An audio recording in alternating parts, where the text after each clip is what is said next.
Delhi Mumbai express way પર ગમખ્વાર અકસ્માત. ટ્રેલરની ટક્કરથી ટ્રેક્ટરના 2 કટકા. 2 શ્રમિકોના ઘટના સ્થળે જ કરુણ મોત. દિલ્હી મુંબઈ એક્સપ્રેસ વે પર આમોદ નજીક માતર ગામ પાસે ગંભીર માર્ગ અકસ્માત સર્જાયો છે. તેમાં 2 વ્યક્તિઓના કરુણ મોત નીપજ્યા છે અને અન્ય લોકોને ઈજા પહોંચી છે. વડોદરાથી ભરૂચ તરફ જઈ રહેલા ટ્રેક પર આમોદ નજીક માતર ગામ પાસે આ દુર્ઘટના બની હતી. રસ્તાના સરફેસિંગના કામ માટે શ્રમિકોને લઈને એક્સપ્રેસ વે પર રહેલા એક ટ્રેક્ટરને પાછળથી આવતા એક ટ્રેલરે જોરદાર ટક્કર મારી હતી.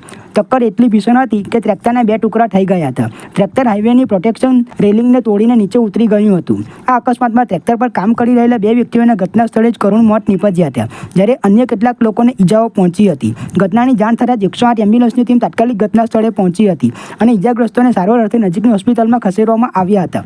અકસ્માતને કારણે એક્સપ્રેસ વે પર થોડા સમય માટે ટ્રાફિક જામ પણ સર્જાયો હતો. પોલીસે તાત્કાલિક ઘટના સ્થળે પહોંચી જરૂરી કાર્યવાહી હાથ ધરી છે અને ટ્રાફિક વ્યવહાર પૂર્વવત કરાવ્યો હતો.